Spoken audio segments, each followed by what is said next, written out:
All right, welcome back to Behind the Breaks. Today we take a peek at a unique corner of the hobby, currency trading cards. We've got YoDooley on, and he had dropped a lot of really incredible knowledge about a unique piece of this hobby. That's right, Matt. These cards are super unique, super awesome. The artwork is just fantastic on them coming from Cardsmith. We got to touch a little bit on the Dooley Squatch, but yeah, it's overall a great interview. Let's get into it.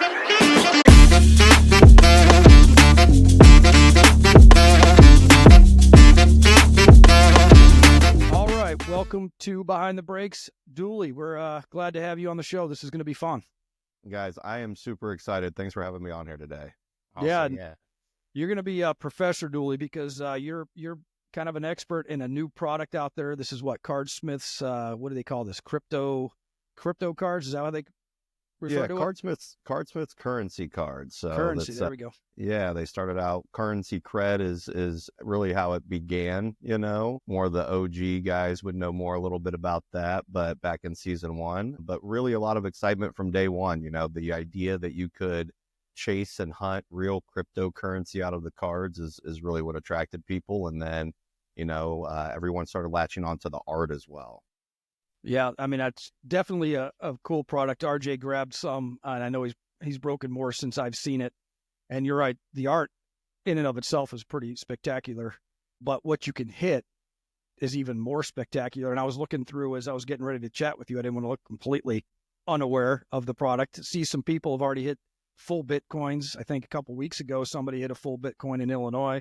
So that's pretty exciting. I guess that's not too common, right? No, I mean, not too common, and nobody really knows how many full Bitcoins are out there. That's one of the industry secrets, I guess you would say. But in the holiday packs, I think that's what the most recent one was. That person came into the subreddit and made some pretty funny posts of them just having it out on a table, and everybody's like zooming in on certain corners, trying to figure out who it is, myself included.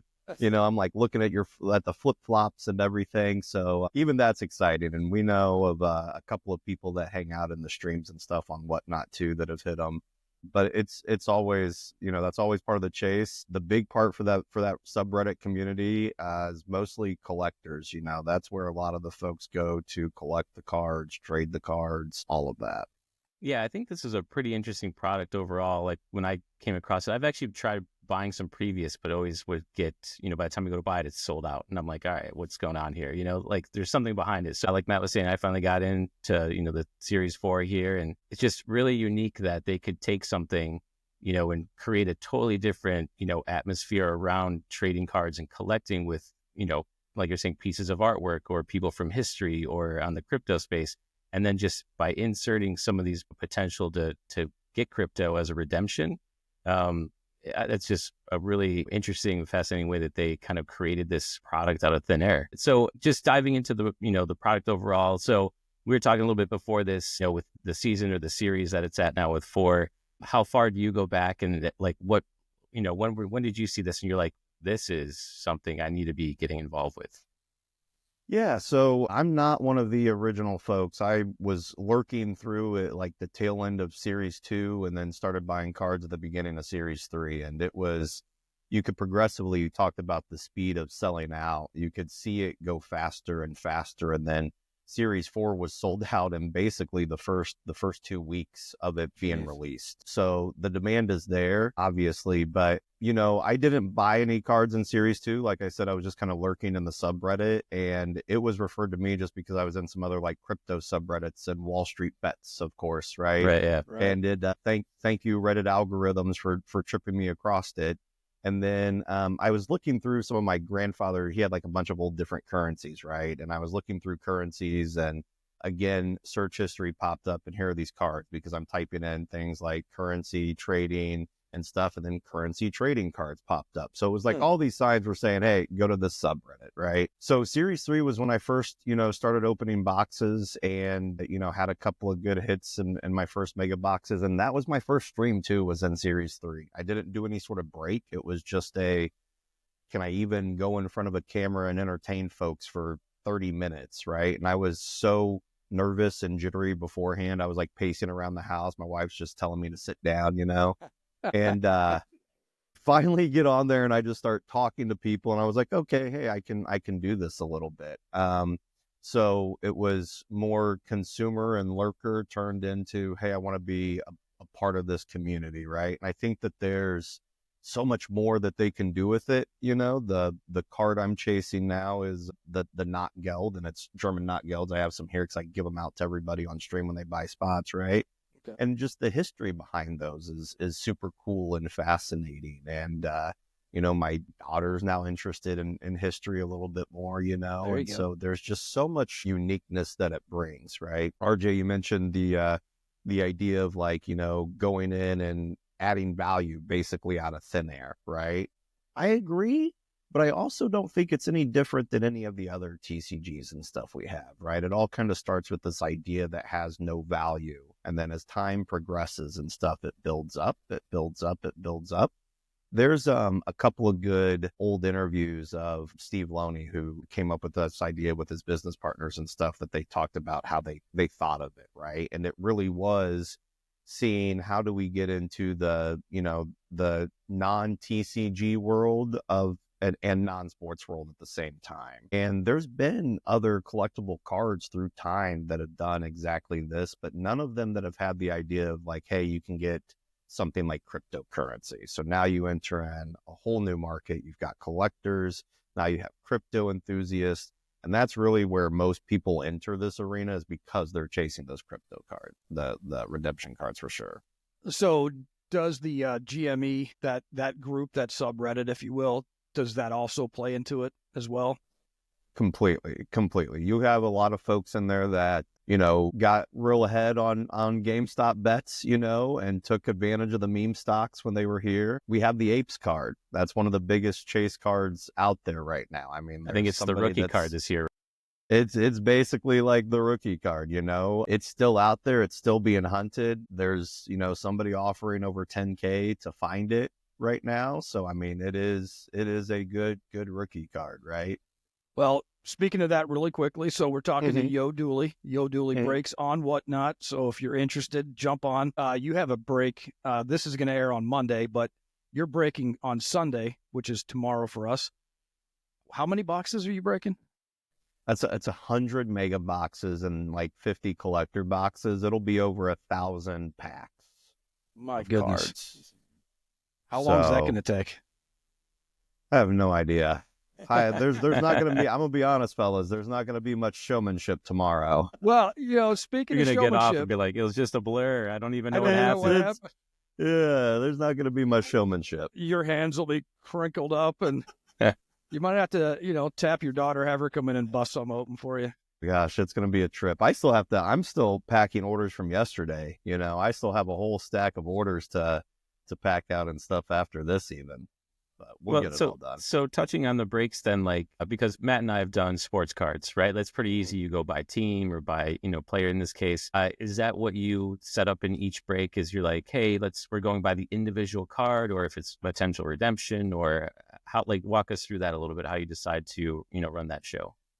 It's 100% like pick your team. At the end of the day, in terms of each art card has numbers on it, 1 through 70. That's the main set of the series. And then you do have your different hits, your different, case hits that you can get, double-sided hollow foils, cold foil cards, meta rares. So you have all of those hits, and then you just line them up and you sell it auction style, and people will bid on whatever spot that they want to bid, Whereas a lot of sports breaks that you see will kind of do a flat amount for most of those spots, right? Where it's, you put up the Chiefs for, $25 or whatever. This community likes the bidding aspect of it. There are some larger breakers like Jay Pinkinson. He's a Porzingis collector in the community. At like the Dallas card show, he did, I think it was like a 20 case collector's break. And the Denver card show, he did a 7 Mega Master case break, right? So that's a lot of value. So those are starting to pop up a little bit, but everybody really likes sort of the bid and auction atmosphere of it. But pick your team. Usually people are picking that team because they like the art on it. That's what they're collecting. That's what they're chasing. because there's only one redemption card in those cases. So every mega case is guaranteed one redemption card. So you can sell that spot, and everybody usually does, or they give it away. But there's only one of those. That's pretty Can't interesting. too many people be swinging for the fences on it. Yeah. So as far as like the odds go, then, because like even reading on the back, I think it's like a redemption is like 1 in 192 packs, or that on average they say it, right? And I know in like the mega, you essentially get one of the numbered variations, right? How does that work with, I guess, all the boxes in that case of, are you always getting, kind of some of the other variations or the foils or anything like that? Are they always going to be in a pack, or is it just kind of sometimes you'll get like just the plain, trading cards? Base aspect? cards. Yeah, you can definitely go through a dry spell. Now with the cases, they have guarantees in them, so you're going to be guaranteed a meta rare, you're going to be guaranteed a redemption, you're going to be guaranteed a cold foil usually, in the collector's cases, right? For the megas, it's the same theory as just when you buy a box off of the shelf, there's a gem in every single one of them. So there's a serialized card in every single box, There's different patterns, like people are really conspiracy theorist, detective-y in the community of like, hey, if you get a barrel in a mega box, you're also going to get another hit like a cold foil or a redemption card or a meta rare. Because statistics say that that's usually what happens. I went through a dry spell opening collector boxes where I think I opened like 26 of them and hit 2 gems, and that was it. Right. So, I mean, that was a terrible, terrible dry spell, but it does happen, Yeah. Definitely in terms of value, the mega boxes are where it's at because you can guarantee that serialized number, that Now, serialized card. To take it a little step further with, you get your cards if you're chasing something. Is this a product that's gradable? You send it in a grade? Yeah. Oh yeah. There's tons of grading done. A lot of people will grade or even just authenticate, just to get it slabbed as well. And everybody uses different folks too. I mean, there's PSA graders, CGC. We're starting to see more tag slabs come out too, for ones that are collecting them in their personal inventories more than anything, right? But absolutely. Yeah. And you're starting to see more of those pop up too in just markets and for trade or for sale as well. Do you have you been a collector, before this product came out and piqued your interest? Were you collecting anything, or were you a trading card guy to begin with?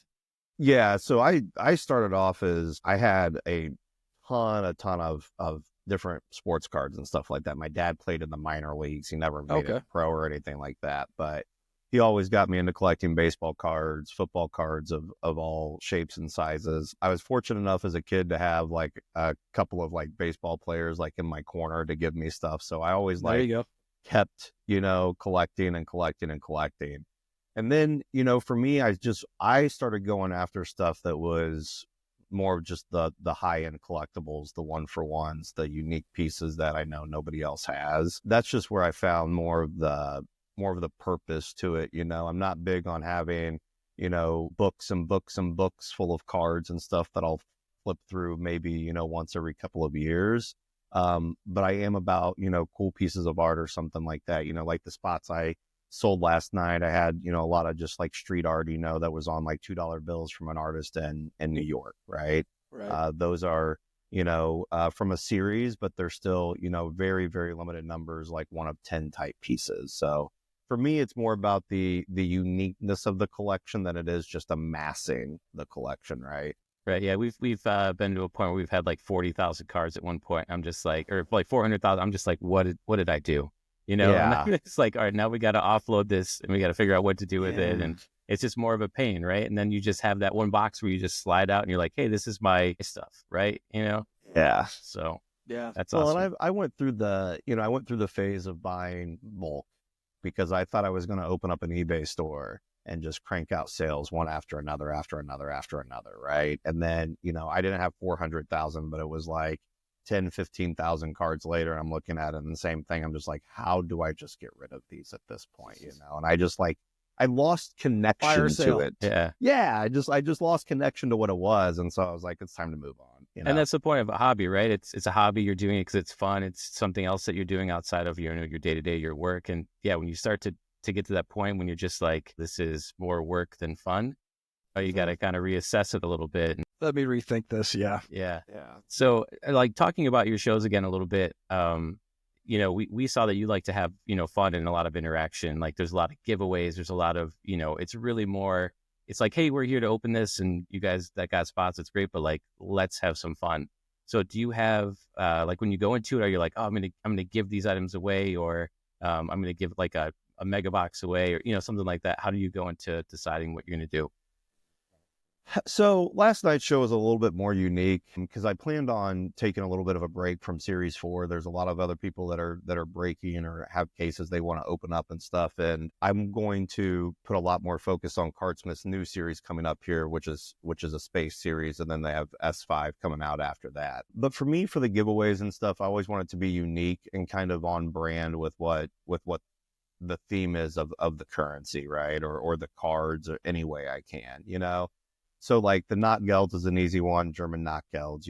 I took and got, those little Onyxes that I showed on camera last night. I don't know if you guys saw them, but everybody hunts those Onyx gems, right? Like that's just something unique that's honestly really low cost, low effort, but it just adds a different value to it and something for people to have, In terms of the collector boxes, I got to be honest, you guys, I was really blown away with how expensive the spots go at my show. Even when I did nothing different, they went higher, like a higher premium, And this was the only way that I could figure out how to balance, then offset it a little bit, was to do just like a collector's box with it, Yeah. And there's this, as the series gets later on, and there's more gems out, everybody adds gems to spots, right? Hey, you get this card if you buy this spot. You get this card if you buy this spot. I think doing the collector boxes is a little bit more unique. It's basically the same price, honestly, maybe cheaper than some of the gems that people put on those spots, but people still get to open the box. They still get to hunt it, and they could open up an Onyx. They could open up a redemption card themselves,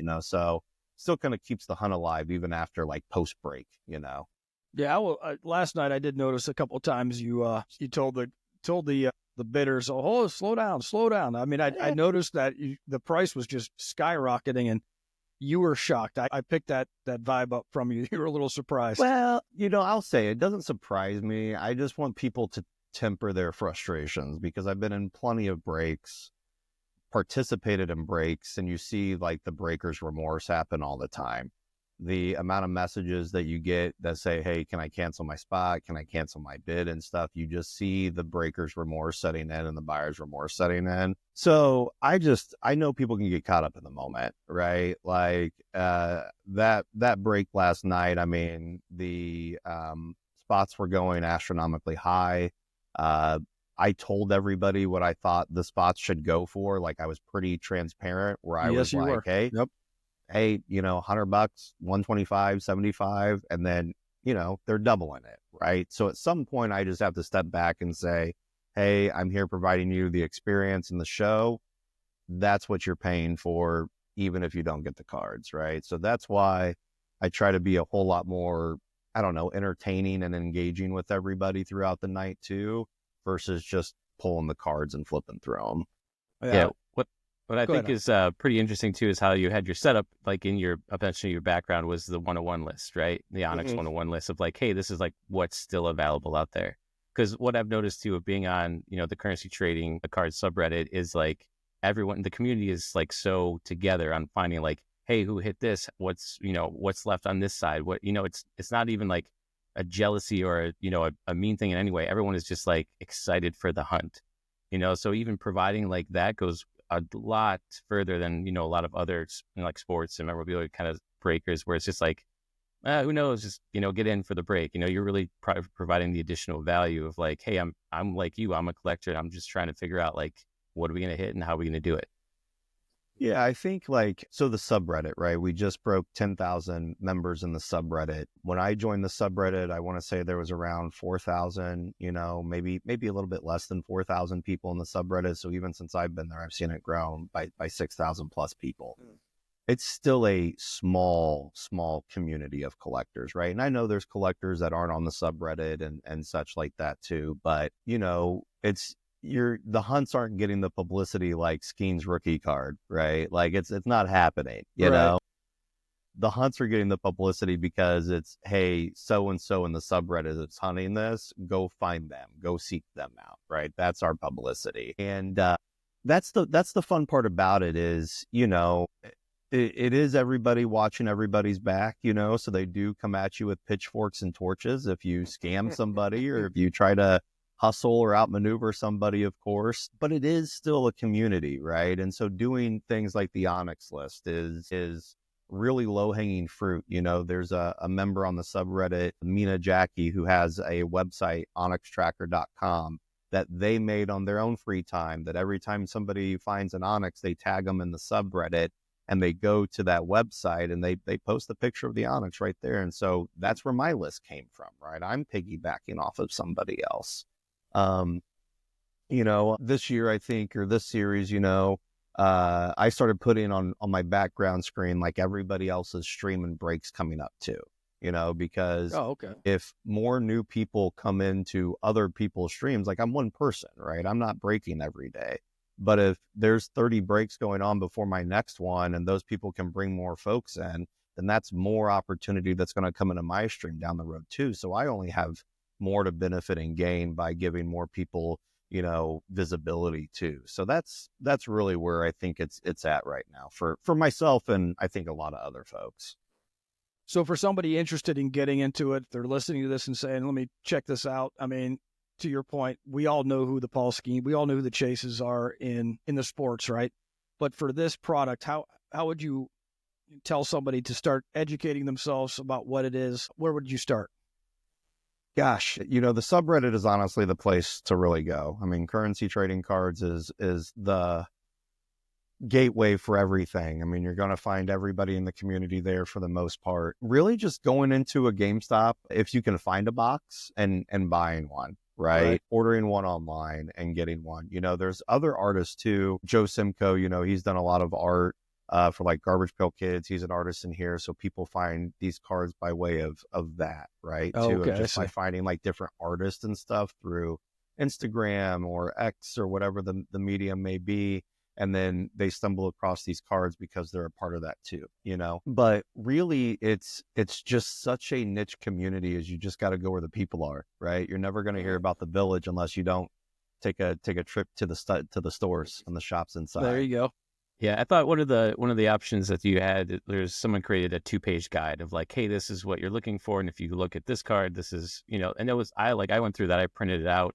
Super helpful, just to kind of get that base knowledge, right? Because that's the thing, even as things change, what I thought was really cool is, the first and the last card, right? Mm-hmm. The Alpha and the Omega. I was like, that's actually a really interesting take on, just what they're, doing. So, just like I said, it's a really nice twist and refreshing to see something different and new than, like I said, the same old thing in a sports card or something along those lines. These cards look incredible too. I mean, they do. They totally do. Beautiful cards. I mean, I was pretty surprised because I'm big into open wheel racing, as you can see behind me. And Indy came out with Parkside Collectibles came out with Indy cards, and I was a little disappointed when I saw Cardsmiths because Indies don't look anything like that. I mean, they're really well done, very, very high quality product. So really nice stuff. Yeah. Oh yeah, they're beautiful, and they, there's everybody has their different, art and their favorite designs and stuff. But I talk about it whenever I see them on stream. Like, it's good to just call out, like, hey, this is what works, Cardsmiths, if you're watching, because their manufacturing processes, it's you can tell that they go through a lot of steps, right? You've got your base cards and then your different hollows on top of it, and then they have that gemstone piece of it, right? To where, if it's an emerald, it's an emerald cut gemstone pattern on the card. If it's an amethyst, it's an amethyst, cut pattern on there too.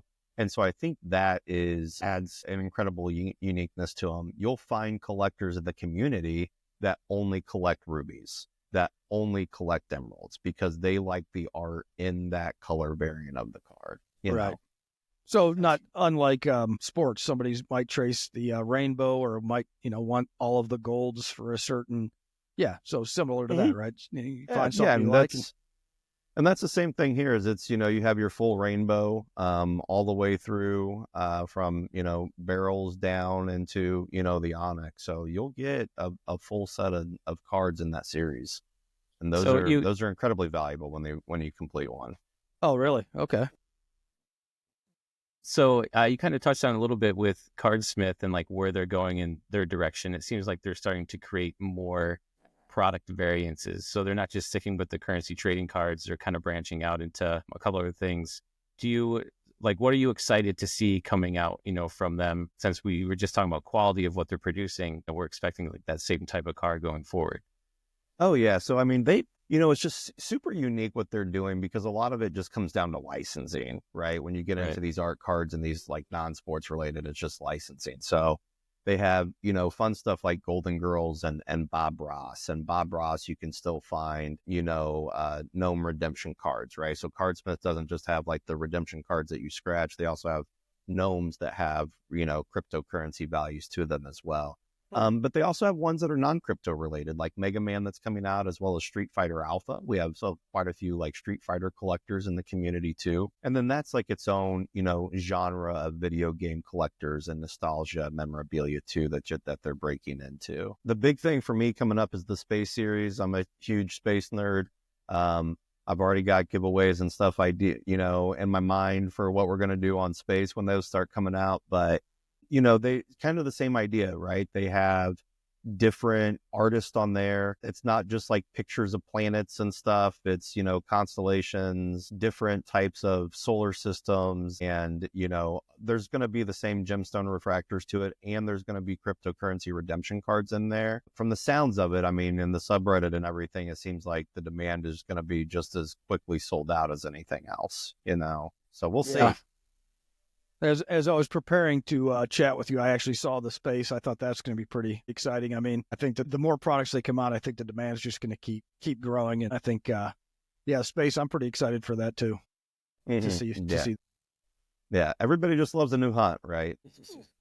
Yes, we do. Got to keep it fresh. Yeah. All right. So just educate me if you can quickly, because as RJ and I, again, he's opened more than I have, but how do they determine the rookies? I mean, you see rookies on Van Gogh's piece. How do they determine? Is that the product that's first time out, or what is that? It could be, most of the time, it could be like an artist's first time out, right? So there's artists that are reoccurring. Tom Badley is an artist who has done a lot of just currency art for folks all across the globe even. I mentioned like Joe Simcoe earlier, but there's some artists that they use that are reoccurring artists, right? There's also rookie cards just maybe because of the style of art. So if you looked at like the Ronald Reagan card or like the Cornelius Vanderbilt, right? That kind of portrait style. Well, that portrait style has been around in Cardsmith since I think Series 2. So that's not really like a rookie art style or anything like that. It's been done over and over and over again, right? But some of the rookie cards really just comes down to, hey, is that even a new idea or theme that they're coming out with? I so see. Okay. This series had a lot of more what I would say real currency examples. Silver certificate, $5 educational note, the Bhutan and Goltram, the Suriname. So those were actual like real currencies that there was more of those this season than I think we've seen in previous ones too. It's a little bit more of a fluid definition, right? It's not like you can just look at anything and say, hey, this is it. This is the rookie, other than it just being a brand new artist that they hadn't used before previously. Okay. That makes sense. Mm-hmm. So if you look at Series 1, is that the product that everybody wants? I mean, is that still something chased, or as the product evolves and it gets better, is that the case? Series 1 is definitely the holy grail. Okay. Those cards, even for, like a low grade gem, go for as much as like a high tiered gem now in S4, right? An emerald could go for a few $100s for S1, where an emerald now is only going to go for, 50, 60, $70, maybe $100 on a good day, right? Mm-hmm. So Series 1 is definitely more collectible. It's also, you're seeing less and less of them in circulation. Even the base cards, you're starting to see less and less of them in circulation. As these go on, right, if we it will get to Series 10, no doubt. That S1 value is certainly going to be through the roof. And there's folks that have, you're talking about collecting like the 1 through 10, all the gold series type, right? There's certainly folks that are out there that own all of those as kind of like the gatekeepers of the collection, if you will. Yeah. So do you have some Series 1 boxes tucked away some? I do not have any Series 1 boxes tucked away. I do have Series 2 boxes tucked away and Series 3 boxes tucked away. Yeah. No Series 1 boxes tucked away, unfortunately. You can still find some Series 1 cases, like or master cases out there and stuff. You're looking at about 6 to 7 times the cost of what it was at release. So they're pretty pricey. So then with all the series then too, if they're at 70 cards now, right, in this run, like, do they kind of try to stay within 70, or has that grown as well if they saw the demand go up? It grew this year. So it was 60 and then it grew to 70 this year. I believe there was a post in the subreddit from Point, the parent company of Cardsmith, that production was like a 10% increase last year from Series 3 to Series 4. And that was mostly just adding those new 10 variants in. Nice. Do we know the print run on these at all? I know like they kind of have the odds on the box stuff, but have they come out and said like, hey, we're gonna essentially create 100,000 boxes and that's it? They do and they don't. Everybody just gets to the math pretty quickly when they give the information of what they'll give, once you start pulling out odds and stuff like that. So they don't necessarily withhold it, but it's there. They'll say the numbers very calmly in a post that nobody ever reads, and then you hope somebody grabs it and shares it. It's never going to be on the website. I was reading through the Reddit thread today, and I did see everybody saying, please, Cardsmiths, don't fill it, don't fill the run, don't do anything, leave it as is. I mean, it was just a nonstop thread about asking people to slow it down. Don't put any more into circulation. Yeah, it's interesting, right? Because you do have your collectors that are just sitting on boxes. It's crazy to think that you can't buy anything from Cardsmiths right now. Like, you used to be able to, you could buy direct Cardsmith Series 3 up until basically December. And then once Series 4 came around, it's been out. Now, if any good company sees that demand, they immediately go to, we got to print a little bit more. So I think that's what everybody's trying to avoid. Do you think the breakers, the Whatnot platform or other platforms where this product's being broken, is that having an impact on the community of the Cardsmith collectors? I think so. I don't know. I think personally there's a little bit of break fatigue, because breaking in this community is so new, right? When I came into it, there was honestly really only probably 3 people that were doing it consistently. Now you have so many people wanting to schedule a break. There's like 3-4 people trying to do it in a day, and you could sustain that in the sports world because of how broad it is and just how many more folks there are, much interest there is. It's harder to do it. Yeah, it's just harder to do that in such a niche community because you're relying on the same people to buy the same spots and the same breaks over and over again. And that's where it becomes difficult, So but it is growing, right? I definitely see new people all the time. I mean, even in my show last night, I think I had 23 new buyers, wow. That's, I've done a lot of shows and stuff like that too. To still have new people buying spots and purchasing spots means that's somebody that hasn't been to one of my breaks yet. Yeah. So then with the product and how you're saying, I have a couple thoughts, what the stuff that you see do well, like, what do you want to see Cardsmith do or like try to incorporate, like, hey, it'd be great if we could get this type of card, along the, series up to Series 10 journey. Yeah, so I mean, there's a bunch of things they can do. So there was a person from the community, maybe a couple of people from the community that they used as artists before for like S1, right? The community has grown exponentially larger with more artists and more talented people. I think it would be incredibly awesome if they went to the community for a community submission for one of their cards, because at the end of the day, it is all art, right? And to have like a community submission, I think would rally a ton of support around it. And you're also going to demand a pretty immediate chase because it's so tied to the community everybody's going to want that card to say they have it from so-and-so. You know, I think that would be unique. I also think it would be really cool if they just started tying in some different types of redemption cards, right? Like the redemption card in the cryptocurrency is cool, but I also think it would be neat if you could turn in like get a redemption card and get back some real, Bhutan or some real Suriname, some of the real currency or the real gems, like, oh, hey, maybe you found a ruby, the first 5 people to find rubies when the season launches gets like a little ruby, and it's low cost. Like, it's not expensive. I've done it. I've given them away on my stream. So I certainly know the company can do it. Right. But it's just those little tidbits that tie people in, because we don't have autos. Right? We could have autos. They could definitely go to the artist and start doing autos on some of those cards, right? Yeah. Because they are artists. And that's, some opportunity there that I think that isn't necessarily explored yet. And then if you wanted to go in further into the crypto world and you wanted to get into the NFT space of it, right? You have art on the cards, you have NFTs and digital art.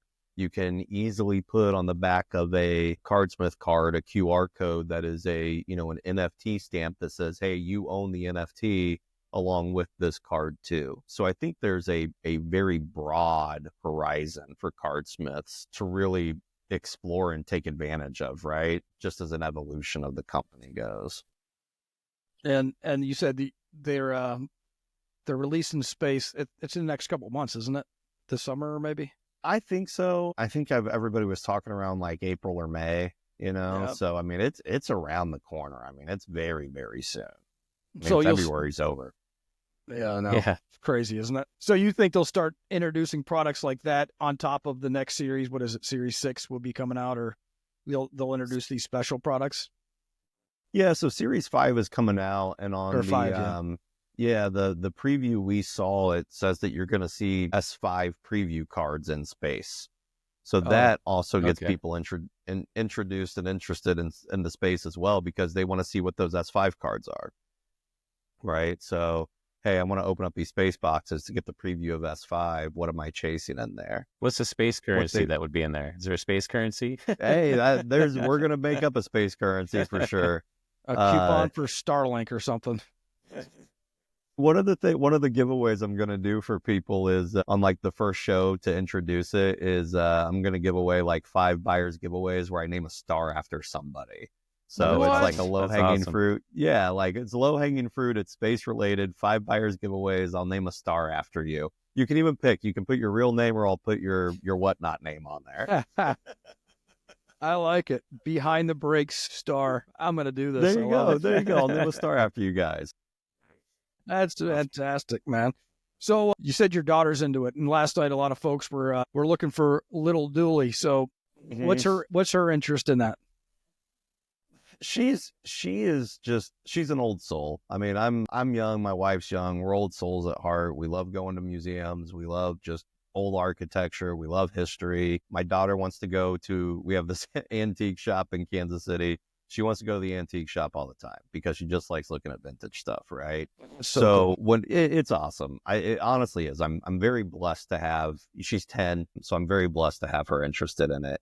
What really got her hooked was, going through when my grandparents passed away, going through their house and just finding all their old memorabilia and just old stuff, old knickknacks, that they had around their house or in their china cabinets and stuff like that. She just loved it, loved every bit of it. And the German Nachtgeld, I got a stack of those, and she started looking up all the pictures, right? She took a picture of her phone on it, put it in a Google image search to see if she could find it, because kids these days are savvy as can be. And she's like finding all this out, right? And looking at these pictures and stuff. And then she started picking up the cards. She was helping me sort them after a show and just read every single card. She picked it up, she read the back of it, put it down, picked it up, read the back of it, put it down, So it's been I never in a million years, fellas, thought I would share this hobby with my 10-year-old daughter, but she is just as interested in the art and the pictures and what it means, as any kid is into like Pokemon and stuff. So she still, she rips Lorcana packs, she loves Disney too. She's big into musical theater. So, we buy we buy a couple packs every week, and she rips those open. She enjoys doing that too, and the people like her. Thank goodness. Well, of course. But my next question was going to be, what has been your favorite thing about discovering this? But it's very obvious that this sharing this with your daughter is pretty special to you. So that's awesome.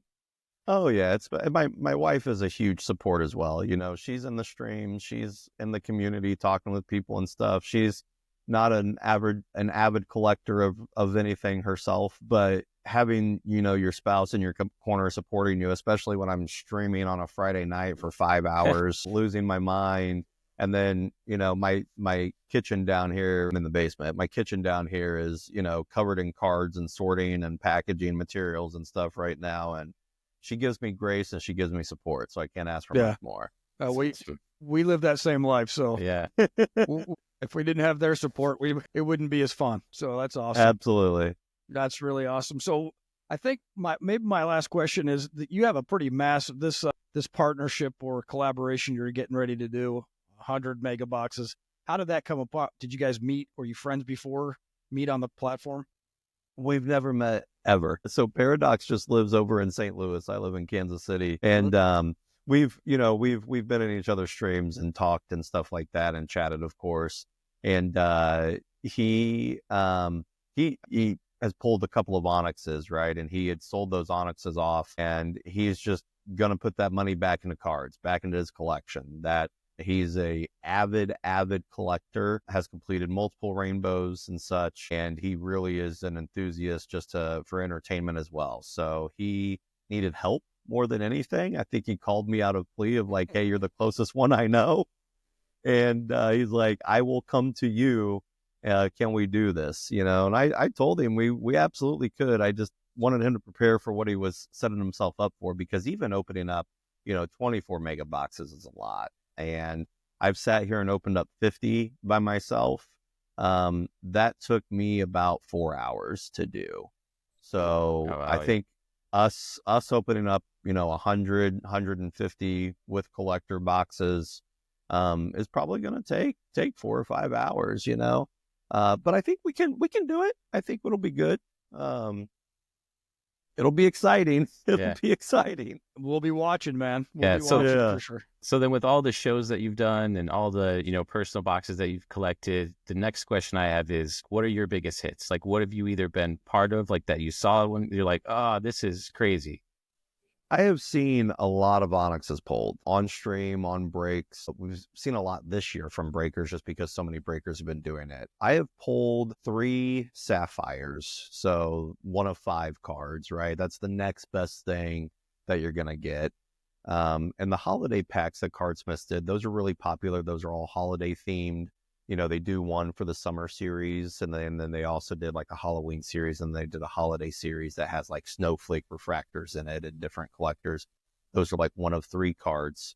I pulled a lot of Bigfoots in there. So that's how I got this kind of sort of persona of like Bigfoot, Dooley, Squatch. A couple of folks in the community memed me into some cards and everything like that. I saw that last night. Very cool card, you saw the Dooley Squatches and stuff last night.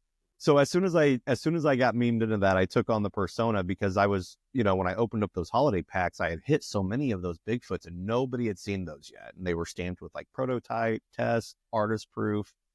And then I was fortunate enough that somebody took my giant melon and photoshopped him into the Sasquatch, and the rest is history. Now I'm Dooley Squatch, and it's my identity. Send that thing off to get graded, man. Yeah. That's incredible. Hey, send it off. They'll be like, I don't know what this is, but yeah.